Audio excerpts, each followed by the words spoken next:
What can this achieve? Who can this touch? Victim, perpetrator, someone lost, someone who's trying to be found. Yeah, all that. Who on that path? Pain is an adhesive, bro. If you've been through it, you can connect to people, period, end of story. The first thing I just think, like, look, man, I haven't seen you in a long time, bro. And I want to talk about that. The first thing I just need to ask you, man, is I need to ask you about your child. I need to ask you about your baby, bro. Yo, man, tell me about your baby. I mean, she is the most dynamic spark of life and most magical. It's a game changer, dog. You know, like you would always talk about your kid, and I was like, yeah, I've had a dog. As though them like as though these loves are like anywhere near what you experience when you have a kid. But I didn't really know what love was, right? That's one. And out of this like newfound discovery of real love in my life, this kid, you know, and I'm not gonna pretend like I done figured it all out. It's such a mystery, you know. What scares you? What scares me is like, and if nobody tells you about the first 3 weeks, you know, the first 3 weeks, man, I remember changing the diaper. You know, I've been hanging out with monks for 9 months, and I came out of monastery, and I've been in rehab for 3 months, and I've been working, you know, been outside for a while, and so I thought I had like things dialed in, like I could press the pause button.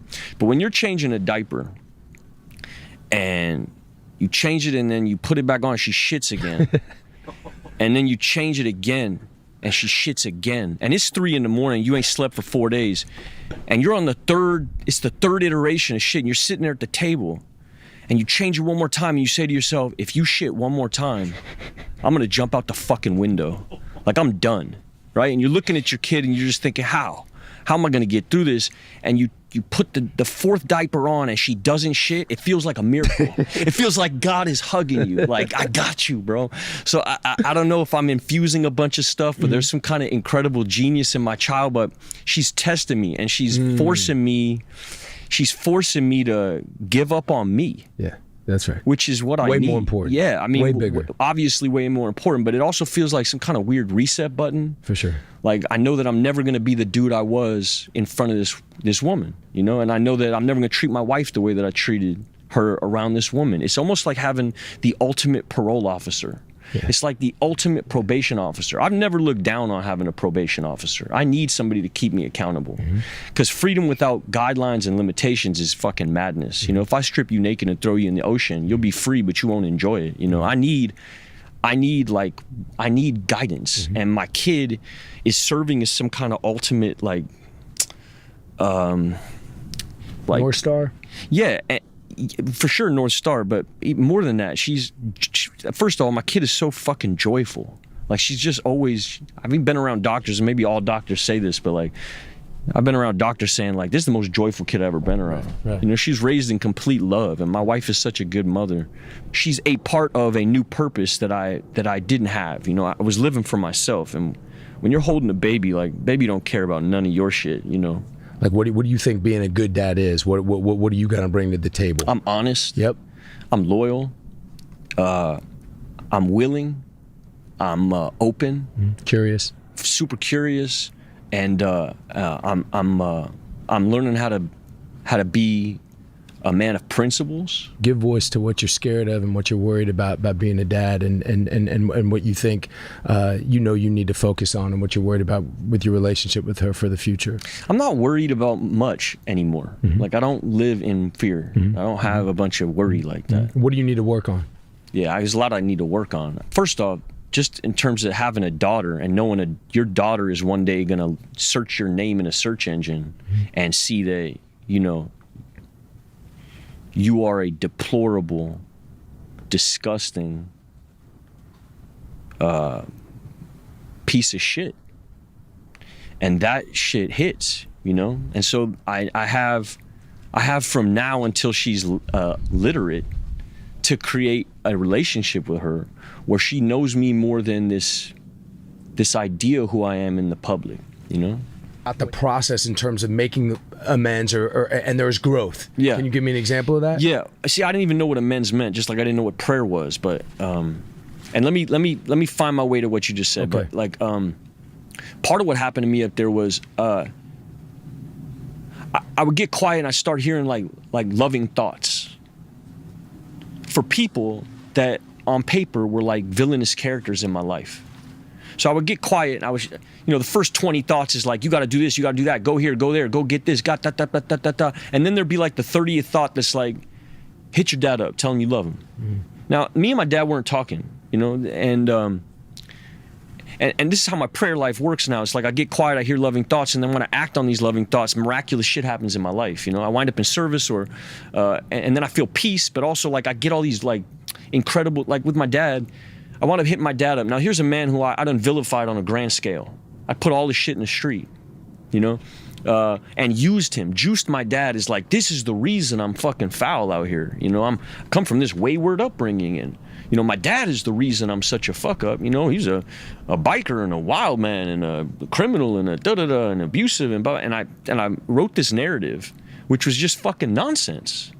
My dad was so loving to me my whole life. Fractured, sure. Crooked, sure. Like wonky for sure. But never was not loving. Never was not there. He was always there. He was always there. And I done a world press tour about how fucked he was as a man. Honey Boy is basically like a big woe is me story about how fucked my father is. And I wronged him. And I remember getting on the phone with him and him being like, I never read this stuff in the script you sent, because I didn't put that shit in there, and I was bullshitting him. I was, just trying to get him to sign this fucking piece of paper. He thought I was gonna tell the story like Braveheart, I was gonna, and I didn't. I told the story like this dude who, and I turned the knob up on certain shit that wasn't real. My dad never hit me. Never. He spanked me once, one time. And the story that gets painted in Honey Boy is like this dude was like abusing his kid all the time. My dad tried to keep me from smoking cigarettes. That's when he spanked me. He found me smoking cigarettes in the shower. He pulled me out, he spanked me. That's when he spanked me. But that wasn't my narrative, because it didn't position me as like this wounded, fractured child that you could root for, which is what I was using him for. And so when I got on the phone with him, I took accountability for all that. And knew very clearly that I couldn't take it back.